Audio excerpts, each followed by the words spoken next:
আর কে থাকে বলুন তো সবাই? যার কেউ নাই, তার কে কে আছে? আল্লাহ আছে। এটাই হচ্ছে গড সেন্ট্রিক মাইন্ড। গল্পটার নাম থ্রু দ্য লেন্স অফ সিরা। সিরাতের পরতে পরতে, সুন্নাহর পরতে পরতে আমরা দেখবো যে তিনি গড সেন্ট্রিক মাইন্ডসেটের অধিকারী ছিলেন কিনা। আল্লাহর হাবিব সাল্লাল্লাহু আলাইহি ওয়া আলিহি ওয়াসাল্লাম একবার একটা যুদ্ধ থেকে ফেরার পথে মরুভূমির মাঝখানে সেনাবাহিনীকে থামিয়ে বিশ্রামের ঘোষণা দিলেন যে তোমরা একটু বিশ্রাম নাও। তো উনি একটা গাছের নিচে বিশ্রামের জন্য গেলেন এবং সেখানে গাছের ডালে ওনার তলোয়ারটা ঝুলিয়ে রাখলেন, ঝুলিয়ে বিশ্রাম নিতে লাগলেন, ঘুমিয়ে পড়লেন। হঠাৎ এক বেদুইন এসে রাসূল সাল্লাল্লাহু আলাইহি ওয়াসাল্লামের রেকর্ডবদ্ধ তলোয়ারটা কোষমুক্ত করে এরকম হাতে নিল। রাসূল সাল্লাল্লাহু আলাইহি ওয়াসাল্লাম ঘুম থেকে জেগে উঠলেন। এবার বেদুইন বলতে আরম্ভ করলো, মাইয়ামনাউকা মিন্নি, এই মুহাম্মদ তোমাকে এবার কে বাঁচাবে বলো, এই তো আমার হাতে তলোয়ার, কে বাঁচাবে?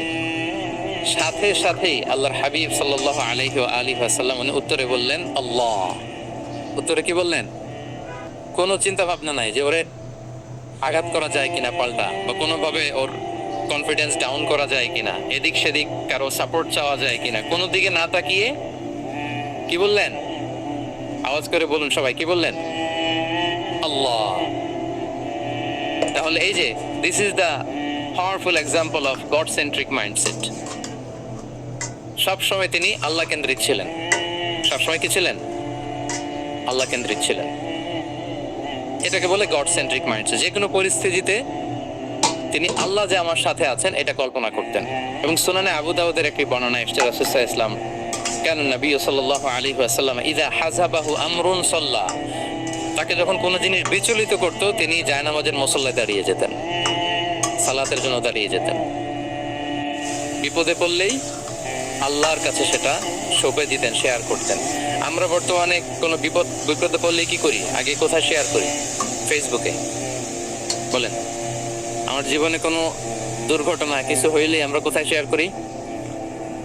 করেন আপনারা? ফেসবুকে শেয়ার করেন? আসলে করা উচিত কার সাথে? হ্যাঁ, আমার স্ত্রীর সাথে শেয়ার করার আগেও শেয়ার করব কার সাথে? আমার বন্ধুর সাথে শেয়ার করার আগেও শেয়ার করব কার সাথে? আল্লাহর সাথে। আমরা যদি হিজরতের ঘটনাটাকে একটু অ্যানালাইজ করি তাহলে দেখবো যে গারে সাউরে যখন আল্লাহ রাসূল সাল্লাল্লাহু আলাইহি ওয়াসাল্লাম এবং আবু বকর রাদিয়াল্লাহু তাআলা আনহু ওনারা আশ্রয় নিয়েছিলেন রাত্রিবেলায়, কুরাইশরা যখন খুঁজতেছিল, আবু বকর রাদিয়াল্লাহু তাআলা আনহু বলেন যে কুরাইশদের পা দেখা যাচ্ছে, ওরা যে হেঁটে যাচ্ছে, একটু উকি মারলে আমাদেরকে দেখা যায়। তিনি অত্যন্ত ভীত সন্ত্রস্ত, তটস্থ, নিজের জন্য নয়, রাসূল সাল্লাল্লাহু আলাইহি ওয়াসাল্লামের সেফটির জন্য। রাসূল সাল্লাল্লাহু আলাইহি ওয়াসাল্লাম আবু বকর রাদিয়াল্লাহু তাআলা আনহুকে বলেন যে আবু বকর চিন্তা করো না, লা তাহসান ইন্নাল্লাহা মা'ানা, আবু বকর চিন্তা করো না, আল্লাহ আমাদের সাথে আছেন। সুবহানাল্লাহ। আমাদের সাথে কে আছেন? আল্লাহ আমাদের সাথে আছেন। এটা হচ্ছে গড সেন্ট্রিক মাইন্ডসেটের উদাহরণ। আপনার মনকে বোঝাতে হবে যে আল্লাহ আমার সাথে আছে। মনকে তুমি বুঝিয়ে বলো আল্লাহ আছে আমার সাথে। এই বাক্যটা মুখস্থ করা যাবে?